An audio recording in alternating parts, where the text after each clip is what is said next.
Welcome in. We are live in the Taco Terrace, our last show before the Christmas holiday. Lance Roberts, Pat Smith, already got Stan, Don, Mary hanging out early. The door's going to open at 11 o'clock for this Mix and Match Taco Tuesday. Pat, should be a whole lot of fun. How are you? I am doing fantastic, Landry. I'm a little bit warmer today, so I think everyone's in a much better mood. Yes. As we have come across the square here in the Soho Village in Homewood. It's a beautiful, beautiful day. Come join us. It is. Just getting ready for some college football. We get bowl action cranking back up tonight. It's that a ought to pick 'em. be fun. Pick 'em. Is it? You already got your Pick 'em. eye on this one? Between Troy and Jacksonville State. Yep, down in Montgomery tonight at 8 o'clock. Should be a good battle. Mm-hmm. Love it. You gotta lean one way or the other? You know what? Troy looked really good against James Madison until their quarterback got hurt. Yeah. Jacksonville State has been able to run the ball prolifically all season long, but then Kennesaw State took the buzzsaw to them in the CUSA championship game. So both teams 8-5. I think there's a reason why the fine folks there in Las Vegas got them as a pick 'em. I think it's going to be a really good one tonight. Yeah, should be a whole lot of fun. We're going to continue today as we've got guests throughout the show, Pat, but we're going to continue to just get the inside scoop, both sides of things, the Alabama side of things, the Oklahoma side of things as we lead up to the opening game of the college football playoff on Friday in Norman. Yeah, we're scheduled to talk to Mike Griffith from the AJC. Hopefully in just a couple of minutes we'll get his thoughts as the CFP gets underway on Friday night. Tyler McComas, good friend of the program from KREF Radio in Norman, Oklahoma. He'll be on the show at 10:30. John Gross, the brand new head football coach of the Sanford Bulldogs. He'll make his first appearance with his new title here on Three Man Front. He'll be with us at 11 o'clock. 12 o'clock, Bill Clark, who typically joins us on Mondays. He was actually in Montgomery down at the bowl game yesterday for a luncheon, so he could not join us. He'll be on today. Brett Norsworthy, a typical Thursday guest. He's going to be on today, so a lot of scrambling around with moving some folks around because of with schedules and the holidays and things of that nature. We'll get his preview of Tulane coming up against the Ole Miss Rebels. We've already seen it one time this year. And, of course, Meat Ravenos will join the program. Love the Christmas card that Meat sent us. Got to be sure to thank him on the air. I hadn't seen it yet. You haven't got it?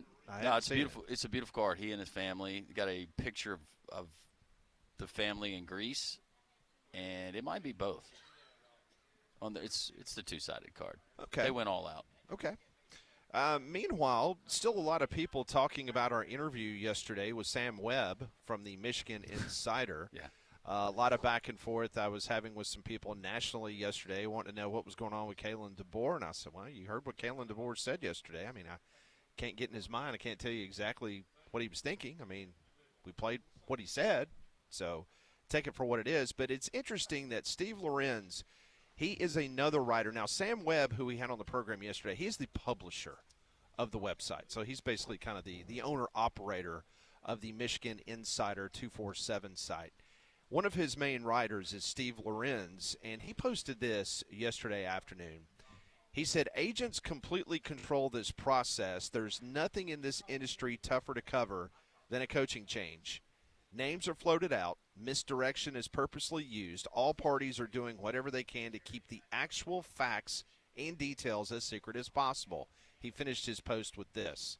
That being said, the names we floated on this website and that have been reported here remain candidates until they actually sign an extension wherever they're at, regardless of what kind of comments are being made publicly. Huh. Okay. So, but here's my thing. So Kalen DeBoer has a contract through 2031, okay? He signed that contract 2 years ago. So why is it now he has to sign an extension for him to be committed to Alabama? He's already signed a contract 2 years ago. Is that not enough? Interesting, because we asked our audience this morning on the three-man front Twitter poll question, do you believe Alabama should award Kalen DeBoer with a new contract extension / raise? Pretty forthcoming, right? Mm-hmm. Right now, 62% of our audience says no, that Kalen DeBoer should not be given a contract extension or raise. Meanwhile, 38% says yes. Well, and that doesn't surprise me. I don't think that's Kalen DeBoer specific. I mean, some of it is, but I think there's a lot of people that think that college football coaches are overpaid as it is and certainly don't deserve an extension. But, yeah, that That's interesting. But they could also be referencing a guy like Eli Drinkwitz. Is the ink dry on that contract yet? I don't know. Has he signed it? Let's talk to Mike Griffith, longtime writer. Of course, he's covered the SEC for a very long time. He joins us now on the Higginbotham Hotline. Mike, we've been talking about the coach speak that we get every time this time of the year with the coaching carousel. Obviously, now Michigan has kind of honed in on Kalen DeBoer. Kalen DeBoer released a statement over the weekend. He reiterated yesterday that he's going to be at Alabama next year as the head coach. What can you take away from any of this coach speak this time of the year? Anything at all? I mean, you'd like to think that, Coach DeBoer was sincere with his words. I did talk to a SEC athletic director recently about him, and, their thoughts were that he's just a really principled guy. His reputation, guys, is sterling, and I've said that before on the program, what I think of him. I think he's a fantastic football coach. I think he's got great principles. I think that Greg Byrne made a fantastic hire. I know I was kind of beating the drum that they should have at least interviewed Dabo Swinney, and I still think that at least that should have been a look. But I can't make the argument on Kalen DeBoer. I think he's a fabulous coach that walked into an impossible situation and really should have had Alabama in the playoff last year if not for the committee, and this year deservedly got in there. And I'll be interested to see how healthy they are when they play Oklahoma, because I think that's a very winnable game, and I think they can beat Indiana as well. Mike, I did want to ask you just quickly, going back to the Michigan job, how much of a hindrance do you think that's going to be in hiring an elite head coach? We've seen the names that are there, just given the uncertainty that lies within that athletic department. Well, that's a good question, because you wonder about the athletic director and his future and Ward Manuel. And if you're going to make a change at athletic director, typically you do that first, and then you let the AD hire the coach, right? As opposed to having an AD who could be on the way out making the hire. But there's a lot going on there. Michigan, prides itself on, Michigan men and whatnot, and Ward Manuel is one of those. And there's a lot of people in that program have a lot of pride. I'm not saying that it's like Alabama in any sense other than the fact that there's a lot of pride within the program and tradition. The personalities are obviously different, and clearly, what's transpired there in the last few years, has not been ideal or anything that they should be proud of. I think maybe Jed Fish, the guy now, I think that's probably the favorite at Washington. Yeah. But do I think it'd be no, I don't think so, because ultimately it comes down to resources, money, and Michigan has plenty of that. So if they find a coach that they're comfortable with, I don't think that what happened in the past is necessarily going to prevent them from making a really strong hire and having more success. All right, let's talk about the games coming up. Alabama and Oklahoma, they get things started on Friday night. You go back 1 year ago, it was Indiana and Notre Dame to kind of get it all going on campus. This time, Bama hoping to get some of these injured players back. We hear Jam Miller is probably going to be a go. Josh Cuevas, that's going to be obviously a kind of a game-time decision. No LT Overton, though, for the game. Just your thoughts about this game, because Oklahoma's had a problem moving the football over the course of the last month of the season, but likewise, Alabama's offense has not looked as sterling as it did at the beginning of the year. Well, it hasn't, but let's also consider that they just got done playing Auburn and Georgia, two of the better defensive teams in the SEC. It does not appear that weather is going to be too much of an issue. So I think that helps Alabama as an offensive team. The last time they played, obviously Alabama had plenty of yardage, but some key turnovers. It'll be interesting to see what Kalen DeBoer's second time around, the adjustments that he makes.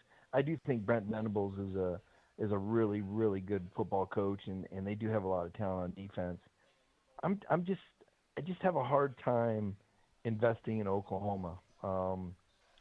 I just feel like Alabama's a better team. And again, I've said that all year, and it's not that I'm trying to be stubborn with it. I just feel like Ty Simpson is, arguably to me still the best quarterback in the country. I know that things haven't worked out well, but his pass protection hasn't been good, and he hasn't had the benefit of a run game, and that makes a big difference.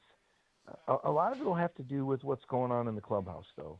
How does the team feel about it? How incentivized are they? Has it been a long season for them? Are there some key guys that are ready to get to the league? How much of a presence, do they miss with LT? Obviously, he made the biggest play against Georgia in the team's first meeting. Um, they exploited him and the punt protection, the position he played. That cost Alabama a very important momentum-changing play early. So it'll be a close game, but again, I just, what can I say? I'm on the Kalen DeBoer, bandwagon here. I feel like Alabama's going to win that game. Do you believe that Alabama, let's just say they get past Oklahoma, good Alabama, and you kind of play it out without knowing some of the matchups we'll get, Mike? Is this good Alabama team in your eyes good enough to win a national championship? Yeah, I mean, they beat Georgia earlier this year in Athens, and if they get hot and, Ryan Williams catches fire, and we saw him do some Ryan Williams types thing in that last game, I mean, boy, he just floats on air. He's just so hard to tackle. It's amazing. I mean, the guy's gifted, right? I don't know. I'd stop short of Percy Harvin gifted, but I would tell you that he's one of the more incredible players I've seen when he's on his game in college football. So, does he get hot? We wonder if Alabama run game, can that offensive line come together? It kind of strikes me like Georgia's offensive line last year where, you look at the individual pieces and you say, man, there's some really good guys here. But for whatever reason, that there hasn't been a lot of cohesion. Could that click into place? And then Ty Simpson's leadership. Just how effective of a leader is he? What's the preparation like? And again, I can't say enough about the motivation of the players and, their determination, to finish the season a certain way. Again, I don't know the chemistry in that locker room. But if they get hot, then, yeah, I mean, Alabama at their best is as good as anybody. Mike, before we let you go, I want to get your thoughts on Miami at Texas A&M because obviously Tulane, Ole Miss, JMU, and Oregon. We'll go ahead and say the favored teams are going to take care of business there. But Miami and Texas A&M, that is an intriguing matchup. Do you feel one way or another can Texas A&M carry the SEC banner into the next round? Yeah, I think intriguing is the right word because we've seen such a broad spectrum from both of these teams. In one game from A&M, my goodness, they're getting blown out by South Carolina at home. What was it, 30-3 at halftime? And then it's lights out in the second half. Marcel Reed is dynamic, but he has not been the most consistent. Miami has a very, very good defense and a very, very good offensive line. And those are two things that travel. But the 12th man effect, right? You're playing in front of 100,000 people in College Station against a motivated team. There's some intangibles there in A&M's favor. Mike Elko against Mario Cristobal. This isn't the first time they've been on opposite sides, I don't believe. So that game's a coin toss. I guess it probably comes down, and, so everybody says, well, thanks for the analysis, but it probably comes down to which quarterback plays better. I mean, both Carson Beck and Marcel Reed have very high upsides, but they've also had some very low moments. So you wonder who draws first blood. Could be something like that. Who gets out and gets the momentum going? I guess I lean a little bit to Miami because of that defense, and because of Carson's upside and experience. They don't, the receivers, they don't really have a lot of targets, but they got one good one. Big thing is they can run the ball, though, and play defense. And so I default to that. I'd give Miami a slight edge in that game. That is Mike Griffith. You can follow his work at the Atlanta Journal-Constitution, AJC.com, also DogNation.com. Mike, always appreciate it. Should be a very fun weekend, round one of the CFP. Look forward to talking to you again next week. All right, guys. Thanks so much. We'll talk to you then. All right, thanks, Mike. That is Mike Griffith joined us on the Higginbotham Hotline.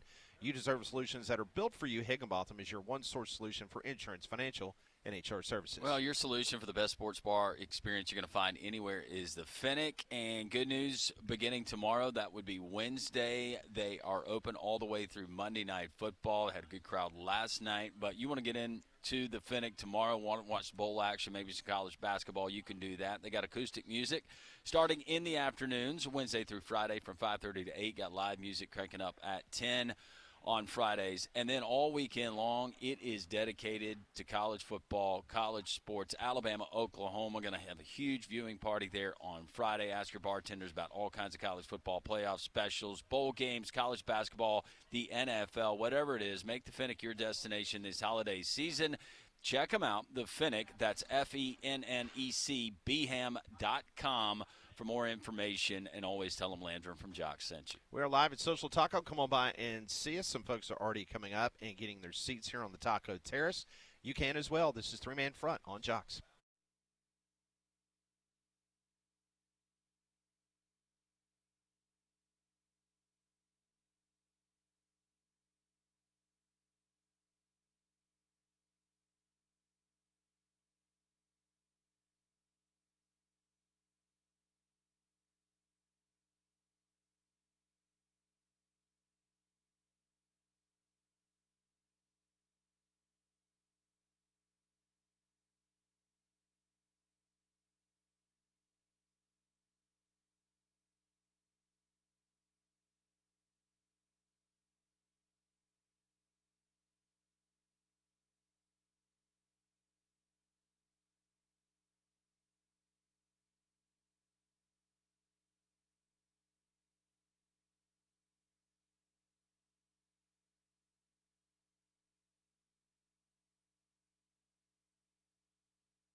Always a great conversation with Mike Griffith from the AJC, DogNation.com. He continued his love fest over Kalen DeBoer in Alabama. He loves him some Kalen DeBoer. Does that shock you? Man of principle. No.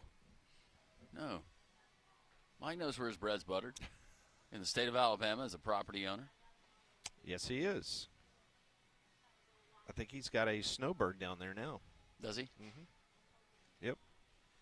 Hope he tethered those salt and pepper shakers.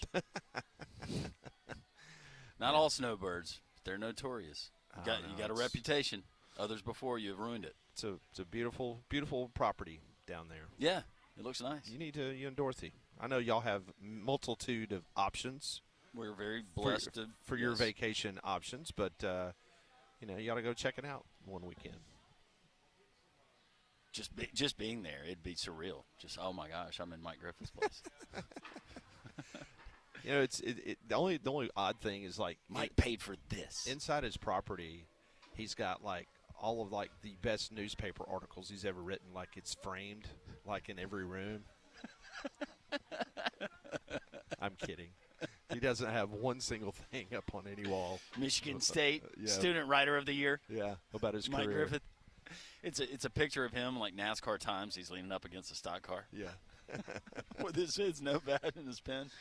No, he's so it's a great place. All kidding aside, Yeah, I know it's fantastic. Our family had a wonderful trip down there. So we will continue to follow any news and information coming out of the great state of Michigan in regards to what they believe is still a candidate, which is Kalen DeBoer. Which, okay, we'll see what happens. Well, keep your Michigan fan base excited. And I go back to it. I think that Kalen DeBoer to go up there and to go to the lengths that he went to, and I'm glad that Nick Kelly and Charlie pressed him on it and did the follow-up question just to clarify. But, man, if you've got something contrived or planned that you're going to bust out and you're going to bolt for Michigan, I don't see a guy like Kalen DeBoer, just my read on him, going to those lengths to shut it down. Well, you and I, we're not nonverbal communication experts, but we watched that yesterday and watched his reaction to those questions. And then I communicated with a couple of people last night that was in the room with him, and they all had the same assessment you and I did yesterday, which was, I didn't want to be be taking or interpreted as derogatory, because that's not what I mean. But just he seems like a very – is calling him like a simple person that's not – I wouldn't take offense to that. Yeah, I don't think there's any ulterior motives. There's some people in the coaching industry, they're about pomp and circumstance, and I think you know what I'm talking about. Yeah. There's some guys Sure. that they are all about game day. They're all about, doing the interviews. They're about this and that, but, are they X's and O's? Are they ball coaches? You know what I'm saying? Right. I think Kalen DeBoer's a ball coach. I do too. And I think who Auburn has now is a ball coach. Yeah, for sure. I don't think that they're about the showmanship that some SEC head coaches are about, if you know what I mean. Yeah, there's a lot that enjoy the prestige, the glamour, the glitz, the hey, look at me. And it's pretty easy to pick those guys out. Absolutely. And who those guys are, or who those guys have been, because a lot of those folks, they don't have jobs anymore. Mm-hmm. Too worried about the pomp and the circumstance as opposed to the X's and the O's. Yep. Meanwhile, big news out of Austin, Texas, and I hate that Conrad's not here today. Conrad will be back tomorrow, so I expect you guys to spend at least one segment talking about Arch Manning coming back to Texas next year and how he will win the Heisman next year. We will not be talking about Arch Manning tomorrow. Because Conrad Van Order loves him some Arch Manning. I'm not going to give him the pleasure of talking about Arch. A big announcement, he will return to school to play in 2026. I didn't really know there was another option. Well, you heard Granddaddy. You heard Granddaddy for the start of the season, right? Yeah, he told us all that he was going to be back at Texas. He did. Granddaddy knows football. He knows his grandson. Yep. So he puts to rest all the questions about his future beyond this season. In a text message to ESPN's Dave Wilson on Monday night, Arch's dad, Cooper Manning, said this in the text: Arch is playing football at Texas next year. Texas officials had told ESPN the full expectation was that Manning would be back next season, even though Manning could have declared for the NFL draft as a redshirt sophomore. What's very interesting, and I went back and I looked at this, Landrum. So there's been 8 five-star quarterbacks between 2023 and 2024. 8 in those two classes. Only one has never entered the transfer portal, and that's Arch Manning. Wow. All other quarterbacks, 7 of the 8 5-stars, they have gone into the portal. They were in Bryce Underwood. No. No. Because he was not in the transfer portal. Oh, that's right. He had just committed to LSU. He committed, then that's he right. decommitted. Okay. In 2023, you had Nico Iamaleava, Dante Moore, Jackson Arnold, Malachi Nelson. Those were your 5 stars in 2023. In 2024, DJ Lagway, Dylan Raiola, and Julian Sayin. So there's your 8 5-star quarterbacks from 2023 and 2024, and Arch Manning is the only one not to go in the transfer portal. Don't know what that says about the game, but here we are. Yeah, I think you're going to see more of the trend of the transfer portal with the 5-star quarterbacks continue Arch being the exception. Didn't we always view Arch as probably a guy that wherever he goes, that's probably where he's going to be? Because when he got to Texas, remember, there was no pressure from the family. Hey, no, just let Arch get settled in, Yep. not worried about playing time, where it's different for some of these other guys. I think Arch, that's just a unique situation. Some of it has to do with background, I think. Mm-hmm. And I don't think anybody was shocked by that decision that he came back. I do think he played better in the second half of the season. He absolutely did. Yeah. So, But get a cleaner year of tape for the NFL scouts. very much so. And another year being the star quarterback of University of Texas can't be that bad.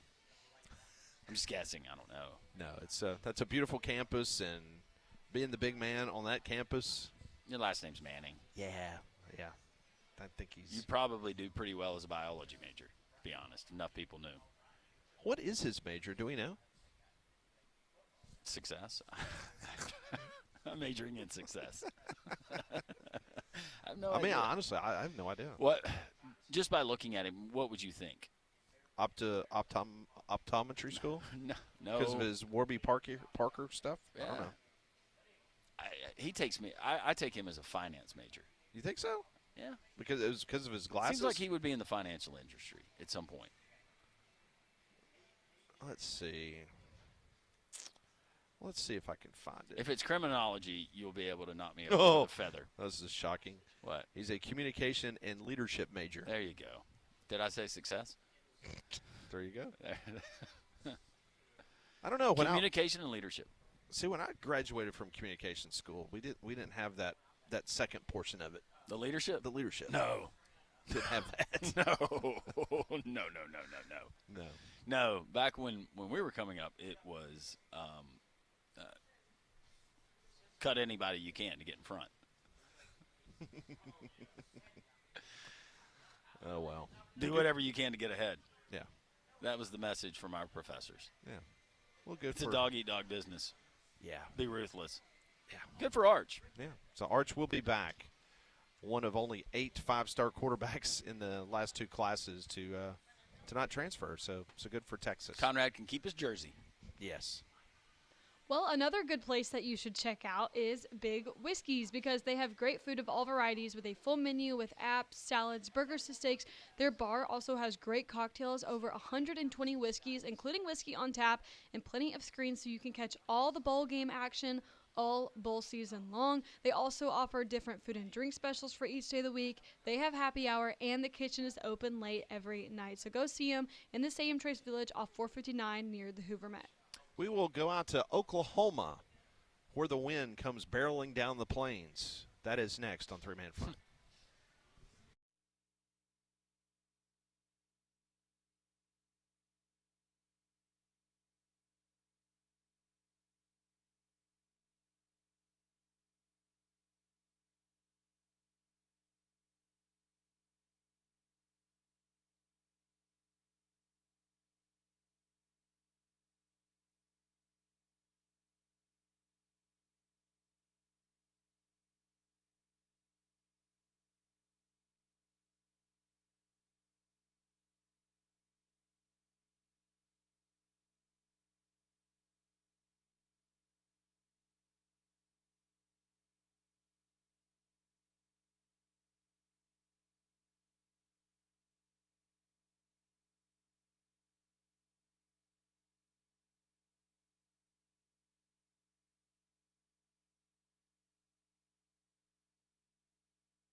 It is 10:32 here on Jocks. We're at Social Taco every Tuesday from 10 until 2. You think it's snowing in Oklahoma right now?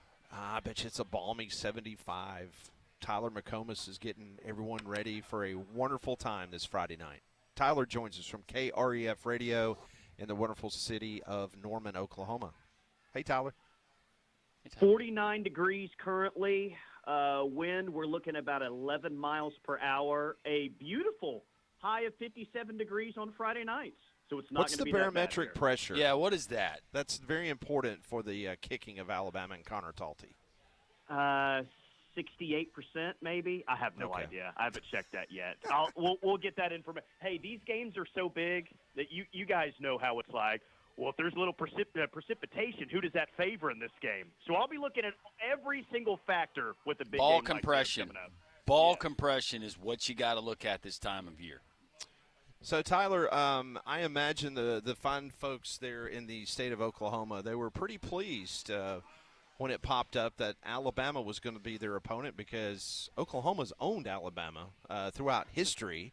As a matter of fact, the last year or so, Oklahoma has pretty much taken Alabama to the woodshed. It got around to that. So that was, I'm sure it was a crazy day for you guys. It was a crazy day for us as well because after what happened the day before, it was all but certain OU's going to be at 8, and they're going to host a first-round playoff game. The question is, who are they going to face? So I'm also the brand manager here, and that means running the social media pages here. So before the announcement happened, I'm making all these graphics to post immediately after the selection. And what did I do? I made a bunch of OU versus Notre Dame graphics, and I made a bunch of OU versus Miami graphics, not thinking that there was a chance at all that OU and Alabama would rematch. It wasn't even a thought for any of us around here. We all thought it was going to be OU and Notre Dame, and if not, maybe OU and Miami. So it was truly a shock when it popped up that OU and Alabama were going to rematch. And I'll tell you, initially, because we went on the air right as soon as it happened, there were a lot of people here that didn't like that because of, well, dang, it's really hard to beat a team twice. And especially Alabama, extremely difficult to beat a team like that twice. I think people have warmed up to the idea around here because Alabama doesn't look like it's playing its best football of the year right now. They're a beat-up team kind of like you are.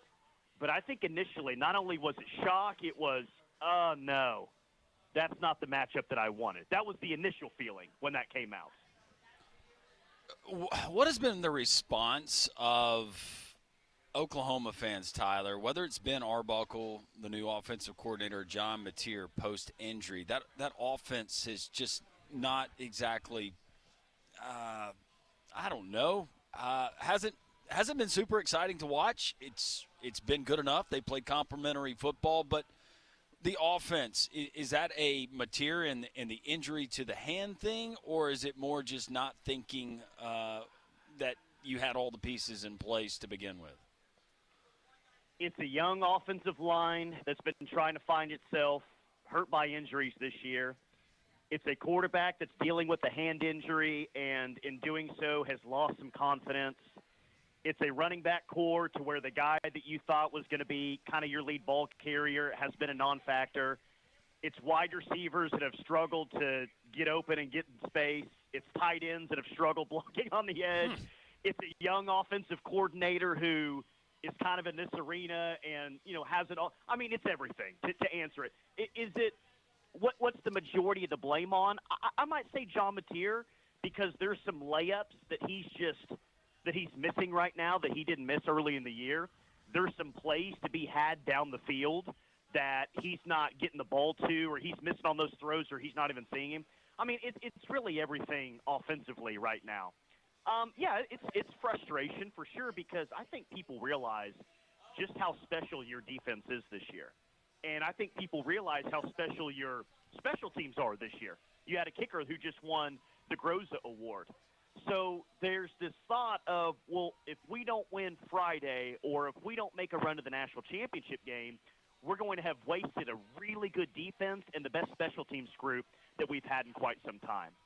So while there is a lot of frustration, I will say even though OU's been winning extremely ugly this year, I think people have still really enjoyed the season, at least from what I've heard, because there for a while, guys, OU was winning games 48-47, 59-56. I mean, it was just a way that OU football has never won games throughout the Lincoln Riley era. So, yeah, it's ugly. It's not extremely entertaining. I think this fan base and how it's won over the years and just kind of what it prefers, and it prefers an elite defense, have still had a lot of fun this year, and I think they prefer winning 17-13 versus those crazy Big 12 59-56 track meet type of football games. Well, you kind of touched on the confidence level going into this game. Many Alabama fans very frustrated on the outcome in Tuscaloosa, having the uncharacteristic 3 turnovers that set up the short field, obviously, because Oklahoma didn't do much offensively at all, a little over 200 yards of total offense. Alabama almost doubled their offensive output on that Saturday afternoon. So when you look at this current Alabama team, where do you find the success for Oklahoma in this game against the Tide? Well, I mean, I don't think that they're going to be able to take over at their own 20-yard line and march 80 yards. I think that you just kind of said it, Pat. OU have to win. They didn't really win the time of possession, especially early in the game, but they're going to have to win the field position battle. Right. Alabama starting average – I looked this up last week. Alabama's average starting field position in the game in November was like their own 20, 25-yard line. OU was like around the 40-yard line.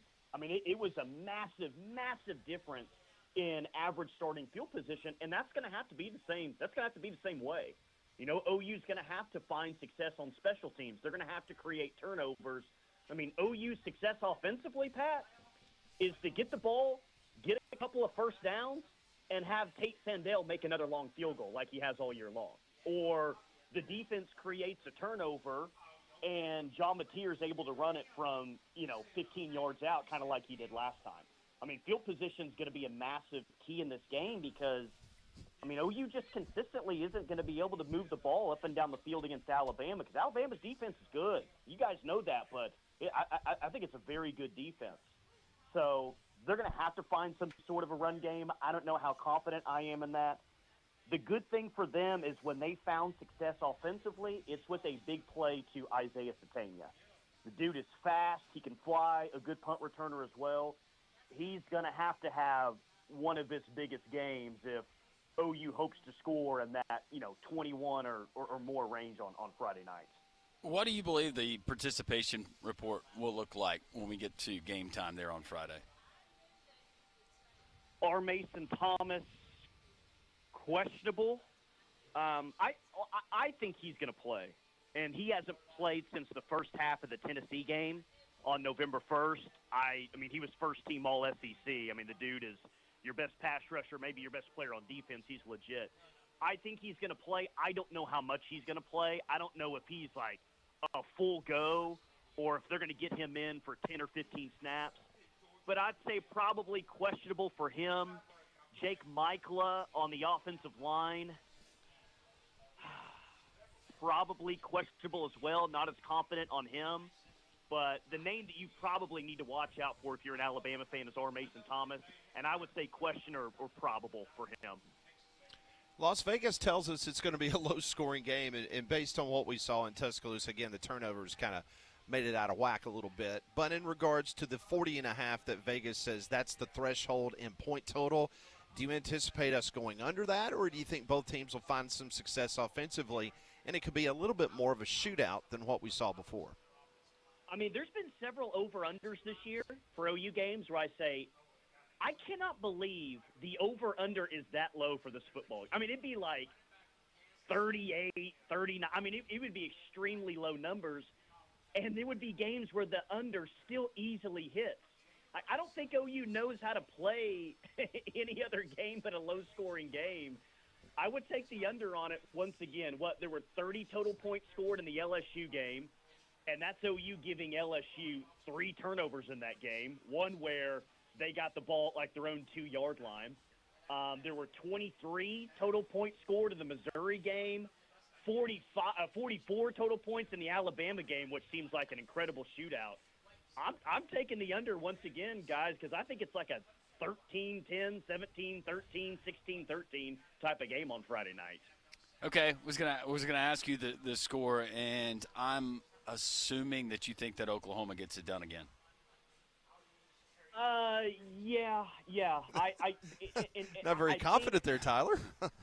Well, no, again, it wouldn't matter, guys, if OU was playing if they were to re-rack it against LSU again, right? And they won the last game 17-13. It's just, I think that's what this team is. Like you can put them against the majority of the teams in the conference, and I think that they're going to win a lot of those games. I think that they're going to be low-scoring, tight games. That's just what this team plays. And it is going to be tough to beat Alabama again for the second time around. But I think the overall difference is the OU pass rush, getting to Ty Simpson, and shutting down their run game once again. Does Alabama get off the mat? They clearly didn't look great in an SEC championship game. I think the OU defense is going to create a couple of turnovers, get a couple of short fields so that this OU offense can score. 13-10 final score, and OU's kicker, Tate Sandell, is going to be the hero once again. That's kind of where I'm at. One follow-up. Have you already made kind of pre-reservations for Pasadena?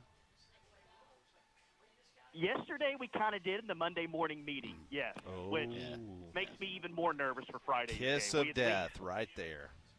They management asked me, hey, do you think we should send you to the Rose Bowl if OU wins on Friday? And I said, I think we could we probably should, yes. So I think I talked my way into that one, if it happens, if. Okay. Well, we've seen this before, Pat. Yes, we have. Tyler McComas at Tyler _McComas there on the ref. Are you guys feeling good Oklahoma. about it, or how are you feeling? Oh, gosh, no. I mean, based on what we've seen over the last month, no. The board's already looking for houses in Ann Arbor. No, it's all doom and gloom here. Nope. You just got little old Alabama coming out there. You guys relax. Save it for Indiana. You guys are playing that card up, and that's fine. I get it. Save it for Indiana. You guys are you're playing that up. We've got no chance. I think secretly there's a different story there, but I get it. That's okay. We just got the old Roy bus. We just going Alabama, as you saw on Selection Sunday, they were just very, very lucky to get in the tournament. Yep. They're just happy to be there. Bama fans just still celebrating the fact that they got in. Yeah. This is house money now. Hey, I did want to tell you guys that in my trip to Birmingham a few weeks back, first time spending really any time in Birmingham, very good time, had a great seafood meal on Friday night, and then went to the most unique bar I've ever been to in my entire life. I don't even know how to accurately explain it to people around here. The House of Found Objects, I still don't know what I witnessed at that place. I don't know how many people know about that, but Birmingham was a good time. That sounds like one of those places that Conrad goes on the weekend. The House of did you say bound objects? House of Found Objects. Just Google it if you've never been there before. I don't know how to explain it to you guys, what I witnessed. I can promise you that Landrum and I have not been there. No, we have not. Now, Conrad, different story. I can try to explain one thing that was in there to you. I don't want to get you guys kicked off the air. It was wild. That's what I'll say. I didn't know you guys partied like that in Birmingham. That surprised me. I didn't know we did either, and neither did Pat apparently. Because I don't know about this place. I'm trying to check it out right now. So when you walk in, is there what are there like rules, or you just go in and enjoy yourself? This looks like a different kind of place. I mean, you're probably set the photo set right in front of you. There's going to be one area, if it shows up on the internet, I don't know what it does, that's truly going to shock you. There's just random wacky things all over the walls that don't make any sense. Their signature drink comes with a tattoo, a temporary tattoo. Okay. Just it's truly different. I did not expect that in Birmingham, Alabama. I'm glad it took a guy from Norman, Oklahoma to tell us about it. To tell me and you're born and bred here. I've lived here for at least 30-something years. So, wow. The things you learn on this radio program from our guests. I appreciate that.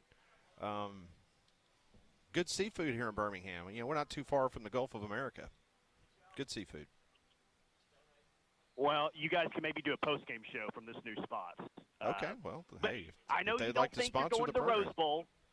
I know you don't think you're going to the Rose Bowl. That has been established there. So I guess the way you guys talk, your final post-game opportunity will be this Friday night. So Well, We already told management we didn't want to go to Pasadena. Yeah, so I've done that. Me and Pat were like, nope. No, we've check done that box. Just want to remember it like I left it. Yeah, we're good. Not to mention the fact if Alabama does get lucky enough to beat Oklahoma, they're not going to have a head coach.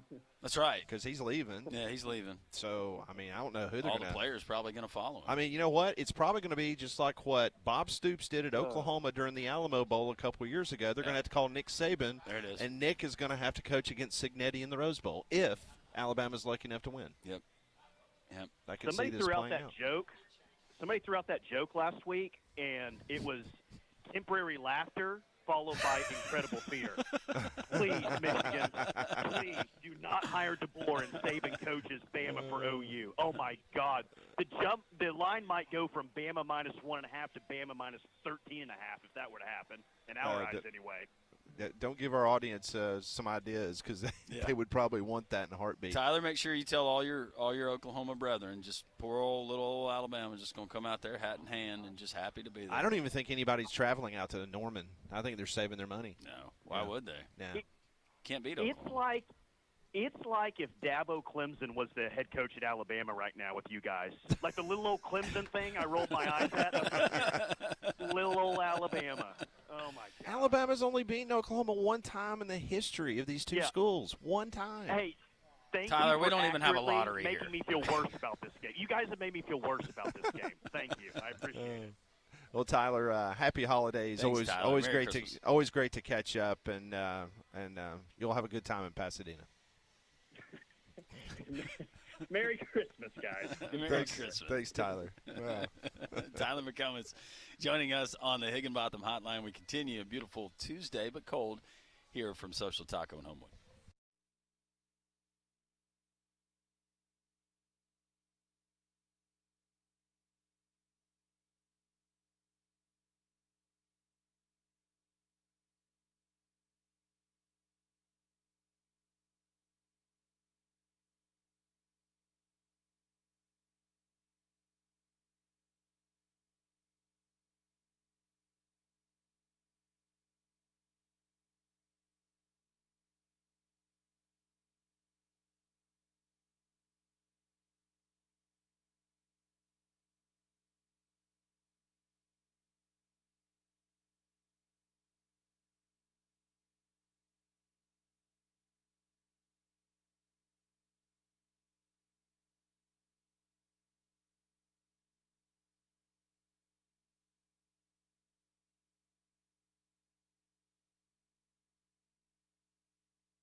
We're off and running on this Taco Tuesday, live at Social Taco. Come by and see us. The Taco Terrace. Seats are available. First come, first serve.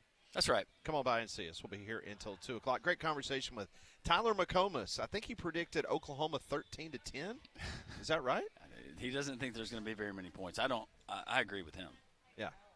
Should Take be the low under. scoring. Take the under. No doubt. What if you get one of those wacky games, though? We get some scooping scores, maybe a pick six, special teams. Would any of that favor Alabama? If you look at this.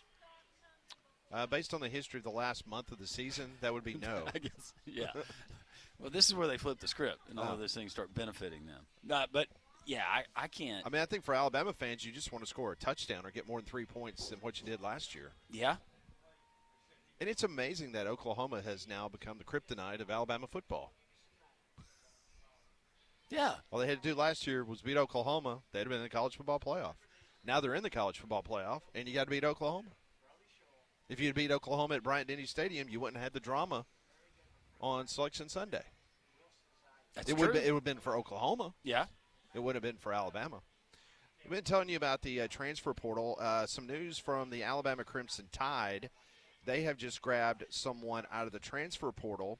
Oklahoma State tied in Josh Ford. He has signed with Alabama from the NCAA transfer portal. And the reason why that Alabama can do this is because when Mike Gundy was fired at Oklahoma State, you get 30 days in which you can get into the transfer portal. So he has technically been in the transfer portal, and so he has now been able to sign with Alabama. So Bama grabs a tight end, Oklahoma State's Josh Ford. I believe he's 6'6". 6'6", 265. Got red hair. He's a ginger. He is. 3 catches this season, 45 yards and a touchdown. He finishes his career with 13 receptions, 137 yards, and 2 touchdowns for the Cowboys. But he is now in the Alabama stable as he is able to come out and sign with the Tide. Hour number 2 straight ahead. We're live at Social Taco here on Jocks.